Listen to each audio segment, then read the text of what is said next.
การต้งการนาก็มาเหลืองแถมแล้วล้อคอยเจ้าของนาเก็บเกี่ยวหลายพื้นที่คิดว่าปีนี้แผ่นดินไทยเฮานั้นก็ยังมีข้าวนะฮือเก็บฮือเกี่ยวคือได้กินได้ใช้กันอยู่บางประเทศนั้นเพิ่นบ่มีโอกาสได้เก็บได้เกี่ยวข้าวมีการสั่งซื้อจากนอกประเทศเข้ามาภายในประเทศของเพิ่นบ่เหมือนกับประเทศไทยเฮาและหลายประเทศที่มีที่ให้ที่นาที่ปลูกข้าวเก็บเกี่ยวกันเอาไว้ใจดำเนินชีวิตคืออยู่ไปได้วันหนึ่งกับกันเวลาที่เสียไป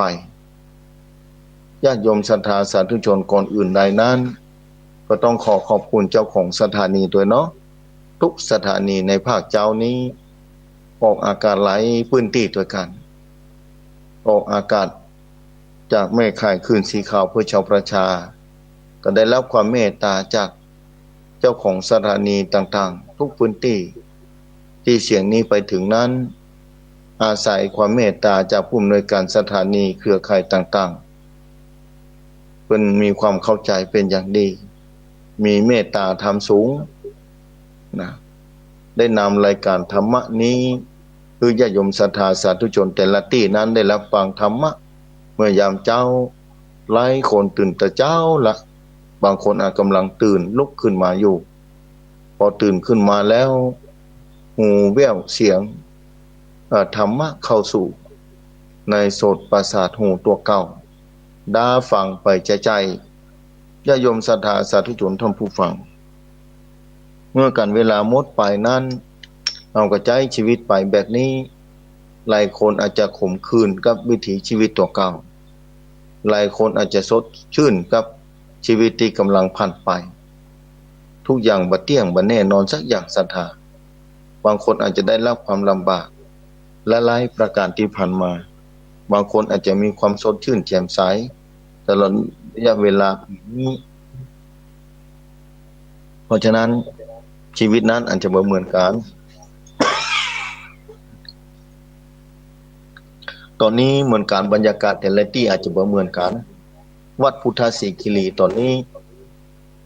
วัดพุทธสิคิรีนี้อากาศหนาวเย็นเนอะวัดพุทธสิคิรีตอนนี้อากาศหนาวเย็นวันนี้ได้มาพบปะกับผมอาตมาภาพพระวรรณชัยชยานันโทวัดพุทธสิคิรีตำบลบ้านแป้อำเภอจำตองจังหวัดเชียงใหม่เป็นประจำทุกวันถ้าเวลาโอกาสสะดวกและบ่มีหยังคัดโตบกพร่องประการใดก็มาพบปะกันอุจากันไปทำกล่ำบรรยากาศหนาวเย็นยามเช้าคิดว่าหลายพื้นที่อากาศหนาวเย็นคือญาติโยมศรัทธาสาธุชนคือดูแลสุขภาพร่างกายด้วยสุขภาพร่างกายนี้ประกอบด้วยธาตุทั้งสี่มีความจำเป็นอย่างยิ่งจะต้องดูแลฟอกไว้เพื่อได้ใจเปรียบเสมือนกับเรือสะเปาเปรียบเสมือนกับเรือของเฮานี่แหละศรัทธาเมื่อใดเรือหัวแล้วก็ต้องอุดต้องยาบ่ฮื้นน้ำไปนอกเข้าในเหือบ่อ่านแล้วเหือมันก็จะพุจะพังไปบ่สามารถจะขี่ไปได้เพื่อจะข้ามแม่น้ำที่อันยาวไกลจะไปฝากแห่งฝากหนึ่งเวลาบ่ได้รอภัยศรัทธาดูแลเหือตัวเก่าไว้ให้ดีจะไปฮื้อมันพุมันพังตื้อจะเพิ่มมันหัวแต่ญาติโยมศรัทธาเป็นหวัดเป็นไอก็ดีเจ็บป่วยเมื่อยไข้ก็คือหายุกหายามาดูแลรักษาเพื่อได้ใจไปเรื่อยๆจนถึงที่สุดศรัทธาสาธุชนทั้งผู้ฟังเพราะฉะนั้นญาติโยมศรัทธาสาธุชนทั้งผู้ฟังที่ใจเหือลำนี้เหือที่สร้างมาดีได้เหือมาเป็นอย่างดีเพราะมาจากบุญของตัวเก่าที่ได้กระทำมาแต่หลายภพหลายชาติถอยหลังไปนับจำนวนบ่ได้บ่สามารถจะค้นพบปาได้ว่าเริ่มขึ้นแต่เมื่อใดแต่เอาปัจจุบันนี้ว่าเอาเจ้าเขาต่างหลายได้เกิดมาได้มนุษย์สมบัติเพิ่นว่าเมื่อได้มนุษย์สมบัตินี้บ่ใจได้ง่ายๆเมื่อได้มนุษย์สมบัติแล้วก็ขอญาติโยมศรัทธาสาธุชนใจสมบัตินี้ คือคุ้มค่ากับที่ตัวเก่าได้สร้างไว้แต่เก่าก่อนมีมาแต่ท้ายญาติโยมศรัทธาสาธุชนท่านผู้ฟังจงใจคือเป็นประโยชน์ที่สุดก่อนที่จะพูดจะพังไปหลายชีวิตนะที่กำลังดำเนินไปด้วยศีลด้วยธรรมด้วยคุณงามความดีด้วยสาระอันมีค่ากับการเวลาที่ผ่านไปหลายคนเกิดมาแล้วบ่เสียเวลาแล้วที่ทำคุณประโยชน์เพื่อเกิดขึ้นกับสังคมเพื่อเกิดขึ้นกับผู้อื่นและสิ่งแวดล้อมรอบข้างเพื่อมีความสดชื่นสว่างไสวเพื่อได้รับฟังธรรมะเพื่อสถานที่นั้นๆเป็นประโยชน์ชนะอย่างน้อยที่สุดญาติโยมศรัทธาสาธุชนท่านผู้ฟังบ้านครอบครัวเฮาครอบครัวหนึ่งก็ดีบ้านหลังหนึ่งก็ดีจะต้องมีพื้นที่บอกกว้างก็น้อยที่จะเป็นพื้นที่สีเขียวอย่างต้นไม้เป็นต้นบางบ้านอาจจะมีต้นมะม่วงมะโอมะนาวมะกรูดนะหลายประการต้นน้อยต้นใหญ่บะพร้างก็ดีอย่างก็ดีศรัทธาลองพิจารณาพอต้นไม้แต่ละต้นนั้นสัตว์น้อยสัตว์ใหญ่ลองไปยืนพอไปเตียวไปพอก็ได้ว่าแต่ละต้นนั้นมีสัตว์น้อยสัตว์ใหญ่อาศัยอยู่กี่ตัวลองคืดพอศรัทธาชีวิตทั้งนั้นนะสัตว์น้อยสัตว์ใหญ่อาศัยอยู่กี่ตัวเมื่อเฮาไปพอบอกว่ามดแดงมดส้มมดน้อยมดใหญ่สัตว์น้อยสัตว์ใหญ่หลายชีวิตเนี่ยชีวิตของสัตว์เดรัจฉานต้องมาอาศัยต้นไม้ที่อยู่ข้างๆบ้านเฮาเพิ่นมาอาศัยความชุ่มเย็นเป็นสุขยอมเกิดขึ้นกับเพิ่นภายในคุ้มบ้านเฮาตะวันศรัทธาขวางบ้านคุ้มบ้านมีต้นไม้กี่ต้นนะใบต้นน้อยต้นใหญ่ในที่สุดบอกว่าแม่นบงก็ดีสัตว์ไหนๆก็ดีมาอาศัยญาติโยมศรัทธาสาธุชนเองก็ใช้ชีวิตอาศัยอยู่บนผืนแผ่นดินนี้เพื่อจะต้องดำเนินชีวิตไปมนุษย์สมบัติที่ได้มาโดยญาติศรัทธาได้มาแล้วเมื่อศรัทธาได้มาแล้วศรัทธามีเมตตาธรรมเผยแผ่ใยบุญให้แก่สัตว์น้อยสัตว์ใหญ่ได้อาศัยรอบข้างอันนี้เพียงเล็กน้อยเท่านั้นบางคนอาจจะมีพื้นที่กว้างออกไปแถมเป็นไร่เป็นงานเป็นเป็นงานเป็นไร่อาจที่มีต้นไม้ที่มีพืชต้นหญ้าต้นตอกมันสีเขียวไปหมดทำให้สัตว์น้อยสัตว์ใหญ่ได้อาศัยชีวิตจะต้องเกื้อกูลกันไปท่ามกลางวัฏสงสารนี้ญาติโยมศรัทธาสาธุชนท่านผู้ฟังเมื่อเราได้พบปะได้สิ่งที่ดีงามท่ามกลางโลกมนุษย์ใบนี้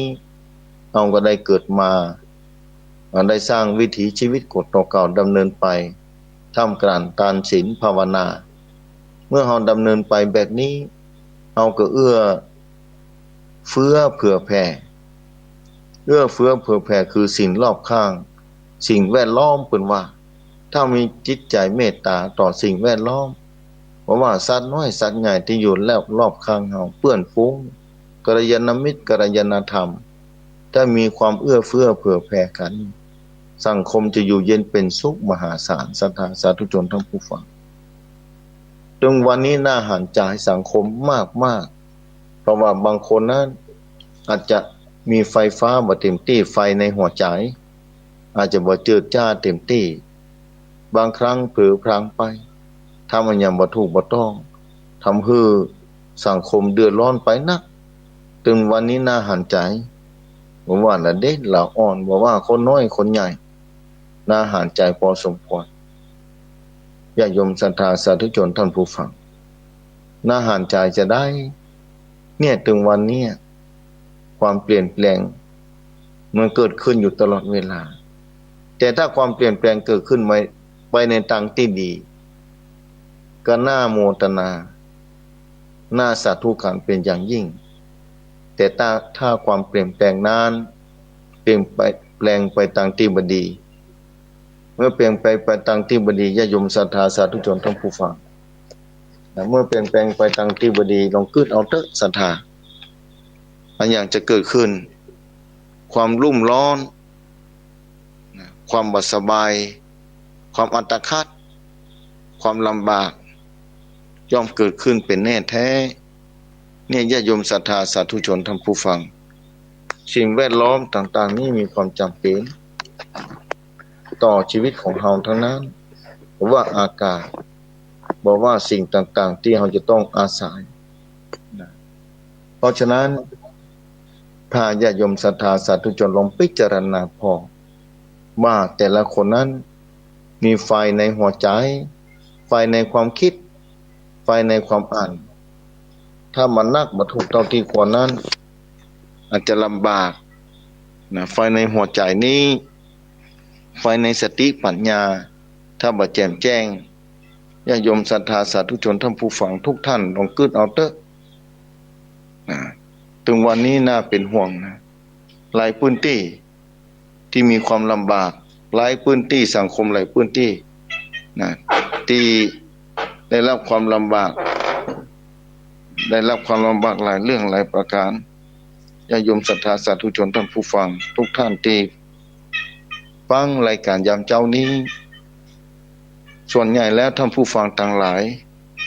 ท่านผู้ฟังอาจจะมีความสุขเกิดขึ้นจากการกระทำของตัวเก่าที่ถูกต้องและดีงามหลายคนอาจจะได้รับความทุกข์หลายคนอาจจะได้รับความลำบากจากตัวเก่าที่ดำเนินไปบ่ถูกต้องที่ดำเนินไปบ่ถูกต้องเพราะว่าตัวเก่านั้นได้ใจชีวิตไปหรือทำมันอย่างไปลงไปที่บ่ถูกต้องดีงามทำให้แสงสว่างบ่เพียงพอของชีวิตได้เกิดขึ้นญาติโยมศรัทธาสาธุชนท่านผู้ฟังญาติโยมศรัทธาสาธุชนท่านผู้ฟังทุกท่านที่ฟังรายการยามเจ้านี้หลายคนจะต้องดำเนินชีวิตไปต้องอาศัยปัญญาตัวเก่าทั้งนั้นแหละที่ต้องดำเนินไปเมื่อต้องดำเนินไปแล้วญาติโยมศรัทธาสาธุชนท่านผู้ฟังถ้าเราต้องดำเนินไปเราก็ต้องใจความคิดความอ่านที่ถูกต้องและดีงามเราใจชีวิตความอ่านความคิดอ่านถูกต้องและดีงามแล้วญาติโยมศรัทธาสาธุชนท่านผู้ฟังทั้งหลายชีวิตของมนุษย์ของคนเฮานั้นเมื่อมีแสงสว่างอย่างเต็มที่แสงสว่างที่เกิดขึ้นจากจิตใจของศรัทธาเหล่านั้นล้วนแต่การพัฒนาของตัวเก่าที่เคยสั่งสมมาทางนั้นศรัทธาสาธุชนท่านผู้ฟังเพราะฉะนั้นญาติโยมศรัทธาสาธุชนท่านผู้ฟังทุกท่านที่ฟังรายการเข้ากับผมอาตมาภาพขึ้นว่าญาติโยมศรัทธาสาธุชนท่านผู้ฟังอย่างน้อยที่สุดนะทุกคนจะต้องมีแสงสว่างบัดนักก็น้อยที่จะต้องส่องนำทางชีวิตญาติโยมศรัทธาสาธุชนถึงวันนี้สังคมนี้ขาดความรู้ความเข้าใจอย่างถูกต้องและดีงามหลายประการญาติโยมศรัทธาถึงวันนี้น่าเป็นห่วงประเทศชาติเป็นอย่างยิ่งสังคมเดือดร้อนสังคมที่เดือดร้อนถึงวันนี้เพราะว่าความเข้าใจในศีลธรรมนั้นเหลือน้อยลงไปเต็มทีความแปรปรวนเปลี่ยนแปลงไปของธรรมชาติก็ได้รับความกระทบกระเทือนกับจิตใจมนุษย์นี้ญาติโยมศรัทธาลองคิดพอเมื่อความกระทบกระเทือนที่เกิดขึ้นของธรรมชาติไม่ใช่มาจากสาเหตุอันยังศรัทธามาจากสาเหตุจิตใจมนุษย์นี่แหละเอาง่ายๆโรคโควิดเข้ามาอย่างที่เคยฟังโรคโคโรนาโควิดเข้ามาในโลกนี้บังเกิดขึ้นมาในขณะเดียวกันทั่วโลกเงียบสงบหมดลองคิดพออันนี้ก็เพราะมาจากอันอย่างมาจากจิตใจของคนทั้งนั้นธรรมชาติที่แปรปรวนนี้ได้รับพลังงานจากจิตใจของมนุษย์6-7 พันล้านคนในโลกนี้แต่ละคนคิดบ่เหมือนกันแต่ละคนคิดบ่เหมือนกันจะฮื้อเหมือนกันบ่ได้แต่ว่าขอฮื้อความคิดที่ดีนั้นนักเหลือความคิดที่บ่ดีลองเอาเถอะ พอโรคโควิดเข้ามาปุ๊บทั่วโลกยุติการทำงานด้วยเทคโนโลยีหมดทำให้ท้องฟ้าสดชื่นแจ่มใสสะอาดสว่างไปหมดเงียบสงบอันนี้มาจากแรงกระทบจากจิตใจทุกคนยุติลงไปจากการงานต่างๆที่เกิดขึ้นจากวัตถุธาตุนั่นคือเทคโนโลยีต่างๆได้ยุติลงไปหมดอันนี้ลองพิจารณาพอเถอะทั่วโลกยุติหมดเลยต่างคนต่างอยู่ที่บ้านต่างคนต่างบอกออกไปทำงานที่ไหนแต่ทุกอย่างเงียบสงบแม้แต่ท้องทะเลเนี่ยสัตว์น้อยสัตว์ใหญ่ออกมาโลดเต้นนะสัตว์น้อยสัตว์ใหญ่ในป่าในดงดูเหมือนจะห่างใจโล่งขึ้นมานักเหลือเก่าหลายเต้าแม้แต่ในท้องทะเลก็สดชื่นสะอาดสว่างไสวเพราะเรือออกสักกันนะท้องฟ้าเครื่องบินก็บ่ไปสักลำขึ้นไปเตอะสถานอันเนี้ยความเปลี่ยนแปลงของธรรมชาติหรือภัยธรรมชาติที่เกิดขึ้นถึงวันนี้เกิดขึ้นจากมวลมนุษย์ที่เราอยู่ในโลกนี้ถ้าทุกคนนี่มีความเข้าใจในส่วนนี้มีเมตตาเอื้อเฟื้อมีความเข้าใจอยู่แบบพอดีสังคมจะน่าอยู่สังคมจะน่าเพื่อเกิดความสุขยิ่งกว่านี้หลายเต้าญาติโยมศรัทธาสาธุชนท่านผู้ฟังหลายคนต้องใจชีวิตได้หมดไปกับการเวลาในขณะเดียวกันนั้นก็น่าเสียดายอย่างที่บอกเรือที่เราใช้ถึงวันนี้นั่นคือเรือที่เราทำมาด้วยดีแล้วญาติโยมศรัทธาสาธุชนเรือลำนี้ประกอบไปด้วยธาตุทั้งสี่ดินน้ำไฟลมอยู่ในเรือนร่างกายของเฮานี้ศรัทธาสาธุชนท่านผู้ฟังร่างกายเฮานี้ประกอบไปด้วยธาตุทั้งสี่เมื่อใดธาตุทั้งสี่เฮานี้แปรปรวนเหมือนกับว่าเรือนั้นได้เริ่มหัวแล้วเรือนั้นได้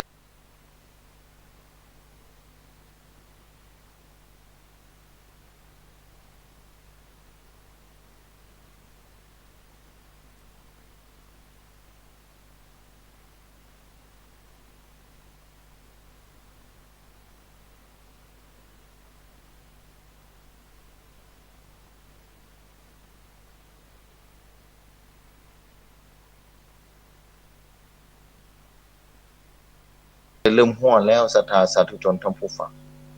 เพราะฉะนั้นว่าท่านอาจารย์ตอนเนี้ยได้รับทุกขเวทนานะอย่างเงี้ยอย่างไรดีไหว้พระก็ไหว้แล้วสวดมนต์ก็สวดแล้วบางคนโทรถามเข้ามา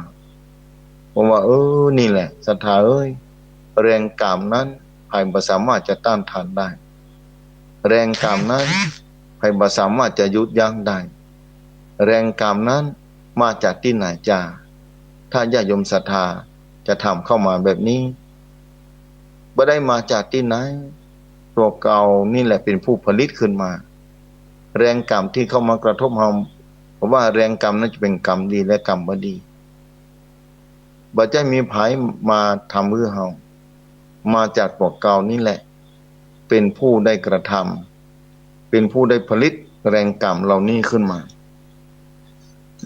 แรงกรรมเหล่านี้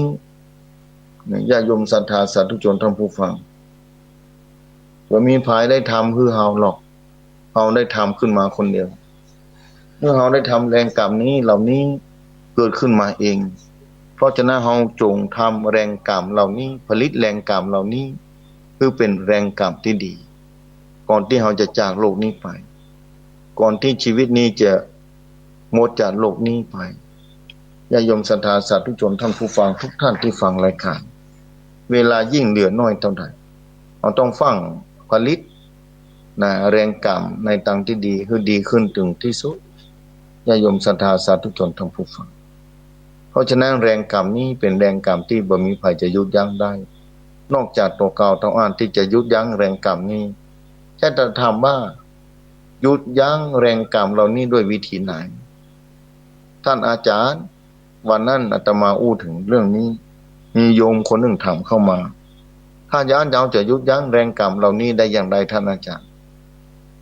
ก็ยุดยั้งแรงกรรมด้วยสติและปัญญาต้องยุดยั้งแรงกรรมด้วยสติและปัญญาด้วยการกระทำตั้งกายวาจาใจของเฮานี่แหละศรัทธาสาธุชนทั้งผู้ฟังทำแบบใดกายกรรมวจีกรรมมโนกรรมทำด้วยการฮือตานรักษาศีลภาวนาเอาเมตตาเป็นที่ตั้งเมื่อจิตเป็นเมตตาธรรมเกิดขึ้นในห้วงหัวใจแล้วมือก็เฮาผลิตแรงกรรมขั้วไฟขั้วบวก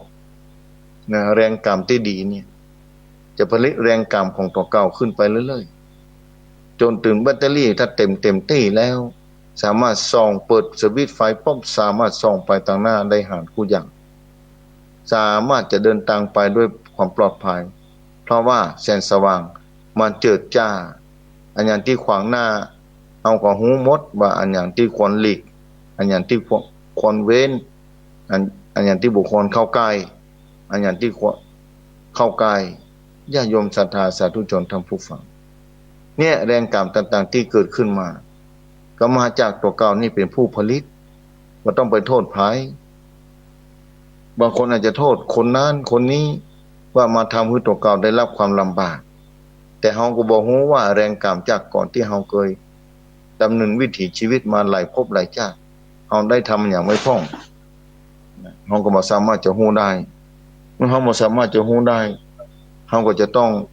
เอาปัจจุบันนี้เป็นที่ตั้งผลิตกระแสผลิตกระแสของไฟขั้วบวกที่ดีหรือชาร์จแบตเตอรี่ในคือนั้นนักคือดีๆไว้คือมันเต็มไว้เพื่อจะได้ส่องนำทางชีวิตตัวเก่าไปทางหน้าญาติโยมศรัทธาสาธุชนท่านผู้ฟังเพราะฉะนั้นเนี่ยทุกอย่างเนี่ยต้องอาศัยตัวเก่านี่แหละอัตตาหิอัตตโนนาโถตนแลเป็นที่พึ่งของตนพระสัมมาสัมพุทธเจ้าได้ตรัสไว้ตลอดเวลาตนแลเป็นที่พึ่งของตนเนี่ยตัวเก่าต้องพึ่งตัวเก่านะศรัทธาสาธุชนท่านผู้ฟังบางคนเคยแย้งขึ้นมาเหมือนกันว่าท่านอาจารย์ตรงวันนี้เราปึ้งคนอื่นอยู่นะต้องขอคนอื่นมาช่วยเหลือแม่นบางอย่างจะกินข้าวกินน้ำเนี่ยเพิ่นยื่นมาคือเฮาบอกว่าอย่างต่างๆแต่เฮาจะต้องดำเนินท่ามกลางร่างกายของเฮานี่แหละเมื่อร่างกายของเฮาบ่มีแล้วใครจะยื่นเข้ามาช่วยจะได้ก็ช่วยเฮาบ่ได้แล้วลองพอคนที่จากโลกนี้ไปคนที่จากโลกนี้ไปแล้วคือคนที่ตายไปแล้วเมื่อคนที่ตายไปแล้วนั้นก็บ่สามารถที่จะทำอะไรอย่างได้แล้วต้องไปเสวยผลของกรรมอย่างเดียวแม้แต่คนที่อยู่เบื้องหลังบ่สามารถที่จะช่วยอย่างได้แล้วนอกจากอุทิศบุญกุศลไปคือเจ้าอ่านลองคือเด้อศรัทธาสาธุชนทั้งผู้ฟังทั้งหลายเนี่ยตัวเก่าเนี่ยต้องพึ่งตัวเก่าพุทธองค์เพียงแต่แนะนำทั้งวันคนพบเส้นทางที่ดีงามแล้วแนะนำในสิ่งเหล่านี้ญาติโยมศรัทธาสาธุชนทั้งผู้ฟังเพราะฉะนั้นจงกระทำกรรมสร้างกรรมที่ดีด้วยกายวาจาใจสร้างกรรมที่ดีด้วยกายวาจาใจเมื่อเราสร้างกรรมที่ดีด้วยกายวาจาใจสร้างกรรมที่ดีด้วยกายวาจาใจเป็นที่เรียบร้อยญาติโยมศรัทธาสาธุชนท่านผู้ฟังสร้างกรรมที่ดีด้วยกายวาจาใจเป็นที่เรียบร้อยทุกอย่างก็คงจะเรียบร้อยเป็นอย่างดีการเดินทางชีวิตเราก็จะปลอดภัยการเดินทางชีวิตเราก็จะปลอดภัยศรัทธาสาธุชนท่านผู้ฟังทุกท่านที่ฟังรายการเพราะฉะนั้นแต่ละวันนั้นบ่ควรที่จะพลาดในการดูแลตัวเก่าดูแลด้วยกายวาจาใจและก็ดูแลกายวาจาใจของตัวเก่านี้เพื่อไปในทางที่ดีในทางที่ควรที่ชอบญาติโยมศรัทธาสาธุชนท่านผู้ฟังทุกท่านที่ฟังรายการโปรดดำเนินวิถีชีวิตที่ถูกต้องและดีงามแต่เข้าใจว่าท่านผู้ฟังทั้งหลายที่ฟังรายการนี้ก็จะเป็นคนที่ดีทุกคนอยู่แล้วแต่บางคนอาจจะไม่ได้ฟังธรรมะ บางคนจะฟังรายการอื่นหลายที่ออกอากาศก็ดีออกทางสถานีวิทยุโทรทัศน์ก็ดีหลายที่เมื่อฟังแล้วนำมาประพฤติปฏิบัติอันนั้นแหละคุณคิดว่าผลิตกระแสกรรมแรงกรรมไปทางที่ดีที่ถูกต้องและดีงามญาติโยมศรัทธาสาธุชนท่านผู้ฟังเมื่อเราผลิตแรงกรรมที่ดีที่ถูกต้องดีงามแล้วญาติโยมศรัทธาสาธุชนท่านผู้ฟังฝ่ายที่จะส่องไปทางหน้านั้นก็สามารถที่จะรับรู้สิ่งต่างๆหลายๆประการญาติโยมศรัทธาสาธุชนท่านผู้ฟังหลายๆประการที่เกิดขึ้นกับชีวิตนี้บ่ใช่ผู้อื่นมาทำให้ที่มีอุปสรรคขัดขวางเกิดอุปสรรคต่างๆนานากับความเป็นอยู่กับการทำมาหากินมาจากสาเหตุอันใดนะญาติโยมศรัทธาสาธุชนท่านผู้ฟังก็มาจากสาเหตุแรงกรรมทั้งนั้นแหละใครบ่สามารถที่จะหนีแรงกรรมไปได้แม้จะทำดีเพียงใดก็ตามแต่นอกจากจะต้องทำดีต่อไปเรื่อยๆจนถึงแรงกรรมที่บดีนี่กลายเป็นแรงกรรมที่ดีแรงกรรมที่ดีนี่นักเหลือแรงกรรมที่บดีกระแสไฟที่ดีนี่เพิ่มขึ้นเรื่อยๆญาติโยมศรัทธาสาธุชนจะไปประมาทในชีวิตนี้ยิ่งอากาศหนาวบรรยากาศหนาวนี่ยิ่งหนาวนักต่อใดสุขภาพจะต้องดูแลนักต่ออันญาติโยมศรัทธาสาธุชนท่านผู้ฟังต้องดูแลสภาพร่างกายให้ดีๆเด้อศรัทธานะและทำแรงกรรมผลิตกระแสไฟผลิตกระแสกรรมคือในทางที่ดีผลิตด้วยการกระทำของตัวเก่าการกระทำด้วยกายวาจาใจจะทำให้กระแสกรรมของเฮานั้นเพิ่มคุณภาพในทางที่ดีขึ้นเรื่อยๆแม้จะจากโลกนี้ไปก็บ่เสียหลายแม้จะจากโลกนี้ไปก็บ่เสียเวลาที่ได้เกิดมาจากนั้นบ่มีภพใดภูมิใดที่จะสร้างความดีงามเท่ากับภูมิมนุษย์นี้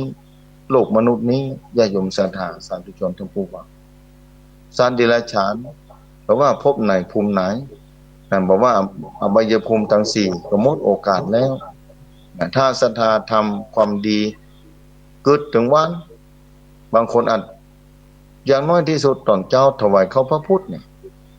วันนั้นศรัทธาทำมาเพราะว่าที่บ้านผมนี่บ่ได้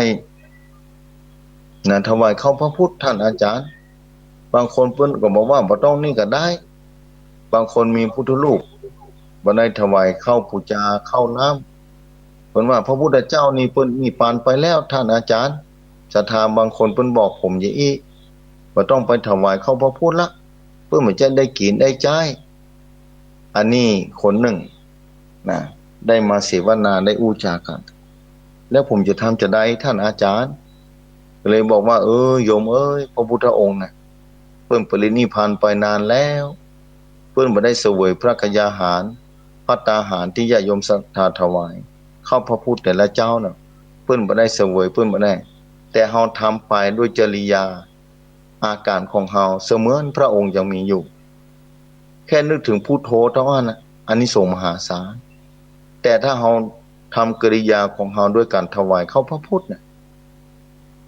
เป็นจาคานุสติเป็นกรรมฐานของหนึ่งในยามเจ้าเอาเข้าไปถวายปูจาเข้าพระพุทธอันนี้ส่งมหาศาลแค่นึกถึงพระพุทธเจ้าพุทโธเท่านั้นนะมหาศาลแล้วบางคนนี้ตอนเจ้ามาในนึกบนหิ้งผ้าพวกนั้นเดี๋ยวบ่ได้กินเด้อเนอะเดี๋ยวจะถวายเข้าก่อนถวายเข้าพระก่อนถวายเข้าพระพุทธก่อนเนี่ยพอถวายเข้าพระพุทธแล้วโล่งใจละพอถวายเข้าพระพุทธแล้วสบายใจละนะถวายเข้าพระพุทธสบายใจละถวายเข้าพระพุทธก็โล่งใจละอันเนี้ยน่าอนุโมทนาเพราะว่าจิตก่อนอยู่กับพุทโธจิตก่อนอยู่กับพุทธะจิตก่อนอยู่กับผู้รู้ผู้ตื่นผู้เบิกบานตอนเจ้านี่ถวายเข้าพระพุทธทุกคนจิตจะก่อนอยู่กับพระพุทธองค์พระพุทธเจ้าเป็นอนุสติแสดงว่าคนคนนั้นจิตทรงอยู่ในกองกรรมฐานความพุทธานุสติแถมบ่พอนำภัตตาหารแต่สมมุติเข้าก้อนหนึ่งก็ดี น้ำแก้วหนึ่งก็ดีถวายเข้าพระพุทธก็เป็นที่ระลึกนึกถึงเหมือนพระพุทธองค์ยังอยู่ถวายเข้าพระพุทธนี่ได้จาค่านุสติก็ได้แปลว่าบ่ได้เจริญพระกรรมฐานอันนี้คือการเจริญพระกรรมฐานกู้เจ้าอยู่แล้วโดยบ่รู้สึกตัวว่าอันนี้คือการนะทำกรรมฐานอยู่แล้วฐานก็คือที่อยู่ของใจอยู่ที่การถวายเข้าพระพุทธอยู่ที่พุทโธผู้รู้ผู้ตื่นผู้เบิกบานเจ้าเมาละอย่างเจ้านี้เป็นต้นวันพระบางคนจะเตรียมตัวละจะไปวัดไปว่าไปทำบุญสูนตานที่วัดบางคนอยากไปควายน้อยบางคนอาจจะไปเจ้าแล้วแต่สถานที่เวลาของ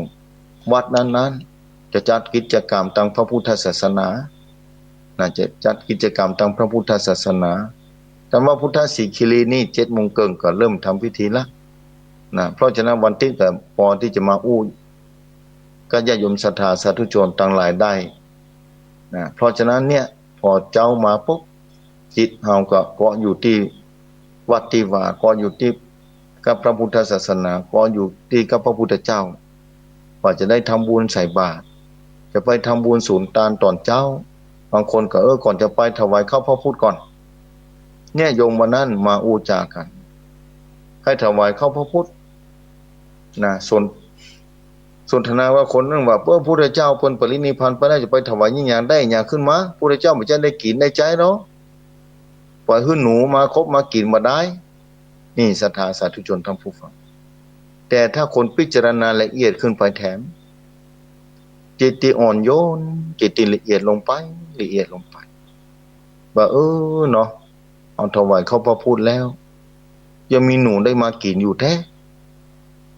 หนูเพิ่นก็ได้มากินเนาะเพื่อแผ่เจือจานไปจนถึงหนูนะบางคนหนูมากินย่านมันก็อยู่บ้านครบมันครบนี่เนี่ยต่างจิตต่างใจศรัทธามันก็บ่ใจเหมือนกันนะจิตใจของคนเฮานั้นอยู่ที่คุณภาพของจิตแต่ละคนนั้นจะต่างกันไปบางคนอาจจะเมื่อเจ้ามาวันนั้นนิยมถามมาเรื่องนี้เป็นวิถีชีวิตประจำวันของศรัทธาสาธุชนท่านผู้ฟังบางคนหนูมาคบมากินจะเนี่ยจะได้เพราะว่าตอนเจ้าไปถวายแล้วสัก10 นาทีหรือ20 นาทีเกินชั่วโมงก็ได้กว่าไปลาเสสังไปลาเข้าพระพุทธปิกมาล่างมาช่วยเข้าที่ลามาก็จงฮื้อสัตว์น้อยสัตว์ใหญ่อยู่บนผืนแผ่นดินนี้ปะเลอะที่เปิ้นรอคอยได้2-3 ตอนได้พุทธานุสติได้จาคานุสติและได้ฮื้อตานแก่สัตว์น้อยสัตว์ใหญ่หลังจากไปลามาแล้วเนี่ยญาติโยมศรัทธาสาธุชนท่านผู้ฟังลองคิดเอาเถอะเพราะฉะนั้นที่ไปถวายเข้าพระพุทธวันนั้นโยมเสวนาโทรมาก็เลยตั้งสถานีวิทยุภาคเจ้านี้แต่ก็นั่นเคยหลายครั้งแล้วตั้งสถานีวิทยุเวลา20 ทุ่มเป็นต้นไปวันอาทิตย์เคยมาเหมือนกันอันนี้ภาคเจ้านี้บางคนอาจกำลังเลใจบางคนเป็นที่เรียบร้อยตอนเจ้าไว้พาสมมนต์แล้วบางคนก็หุงหาอาหารเตรียมแล้วถวายเข้าพระพุทธอิมังสุปะปยัญชนะสัมปานังสาลีนังโภชนานังอุทกังวรังพุทธสาปุเชมิอาจจะเป็นแบบภาคกลางนี่ก็ได้บางคนอาจจะแบบภาคเหนืออาจจะต่างกันไปแต่จิตอย่างเดียวที่น้อมเข้าไปถวายจิตเพื่อต้องการถวายเป็นพุทธานุสติแค่นึกขึ้นก็ได้พุทธานุสติแล้วบางคนบ่เคยนึกถึงพระพุทธเจ้าเลยก็มีพอเพิ่นบ่ฮู้จักว่าอันอย่างคือพุทธะก็คือผู้รู้ผู้ตื่นผู้เบิกบานรู้แจ้งตลอดว่าในโลกนี้เนี่ยสับสนวุ่นวายรู้แจ้งตลอดโลกนี้มันทุกข์โลกนี้มันลำบากโลกนี้มันยุ่งยากโลกนี้มันวุ่นวายมีแต่ความสับสนวุ่นวายเหมือนกับว่าไฟที่หมุนกันบอกว่าหัวโจนไปได้หมดถูกแต่พระพุทธเจ้ามีวิธีการที่จะคลี่ออกมาทีละเส้นดึงเงาเข้าไปจนถึงเป็นเส้นเดียวที่จะเข้าสู่วัฏฏะสงสารที่จะข้ามวัฏฏะสงสารไปสู่แดนนิพพานเจ้าเราต้องเริ่มพัฒนาคุณภาพจิตของเราเตือนน้อยสัก อย่างน้อยที่สุดเนี่ยตอนเจ้าถวายเข้าพระพุทธได้นึกถึงพระพุทธเจ้าแล้วว่าเจ้าจะให้พระพุทธเจ้ามากินมาเสวยมาฉันมาใช่แต่เพียงแต่นึกถึงพระองค์ท่านพุทธเจ้านั้นเพิ่นเข้านิพพานแล้วคุณความดีพระองค์ยังหลงเหลือในโลกนี้เส้นทางมรรคเวองค์แปดยังหลงเหลืออยู่เต็มที่วิธีการแนวทางที่จะทำจิตใจที่จะพัฒนาคุณภาพจิตใจของตัวเก่านั้นคือไปสู่สิ่งที่ถูกต้องและดีงามมีอยู่อย่างเต็มที่ญาติโยมศรัทธาสาธุชนท่านผู้ฟังญาติโยมศรัทธาสาธุชนท่านผู้ฟังทุกท่านที่ฟังรายการเจ้าวันนี้บางคนอาจจะมาเกิดถวายเขาพระพุทธบางคนอาจจะถามว่าตั้งแต่มาเกิดถวายจะถวายดีก่อนอาตมาขอบอกว่าเป็นการเริ่มต้นพัฒนาคุณภาพจิตคุณภาพในการฮือตาเบื้องต้นบางคนอาจจะมาได้ไปวัดบางคนอาจจะมาได้ใส่บาตรเพราะพระสงฆ์องค์เจ้ามาได้มาบิณฑบาตที่หน้าบ้านไปเฉพาะวันพระก็มีบางที่พอออกพรรษาแล้วต่างวัดมาได้ทำบุญใส่บาตรแล้วไปส่งเข้าวัดอย่างเดียวก็มีบางที่มีอยู่บางวัดบ่มีแล้วออกพรรษาก็บ่มีแล้วที่จริงน่าจะมีประจำทุกวันพระถ้ามีทุกวันพระได้ยิ่งดีพอวันพระวันศีลศรัทธากับป้ากันไปวัดไปวาอย่างวันนี้เป็นต้นวันทำสมณะเดือนดับแล้วเนี่ยเดือนดับแสดงว่ามันดับไปแล้วหมดไปแล้วศรัทธาสาธุชนทั้งผู้ฟังเนี่ยเดือนดับไปแล้วเนี่ยบางคนก็เตรียมตัวไปวัดไปวาละนึกถึงวันพระวันพระเป็นวันอุโบสถศีลเนี่ยวันนี้เป็นต้นวันอุโบสถศีลเราได้ทำบุญส่วนต่างได้ทำบุญเข้าพระพุทธนี่โอ้ประเสริฐเลิศล้ำศรัทธาเจ้าหนึ่งก็ได้ทำความดีละอีกเตอะวันนี้ว่านข้ามอาจจะได้ทำความดีแค่ที่ก็มีได้ฮือตาลได้เจริญพระกรรมฐานไปในตัวเองสุดยอดของกันเกิดมาเป็นมนุษย์แล้วศรัทธาอย่างน้อยก็ได้ทำแล้วทำไปเถอะอันอย่างที่ดีที่งามสร้างไปเถอะแม้พระพุทธองค์มาได้ฉันมาได้เสวยมาได้กินมาได้ใจจิตเฮานี่กะได้กระทำลงไปแล้วซึ่งความดีจิตนี่กะได้กระทำไปแล้วได้พัฒนาไปแล้วซึ่งอันยังกระแสกรรมที่ดีกระแสกรรมที่ดีได้พัฒนาแล้วกระแสกรรมที่ดีที่บอกกระแสกรรมที่ดี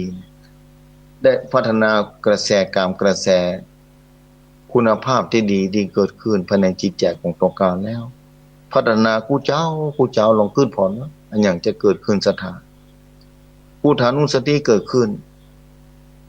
บางครั้งเราอาจจะป่วยเจ็บป่วยนอนอยู่บนเตียงบางคนอาจจะเป็นผู้ป่วยติดเตียงถ้าเกิดถวายเข้าพระพุทธกู้เจ้านี่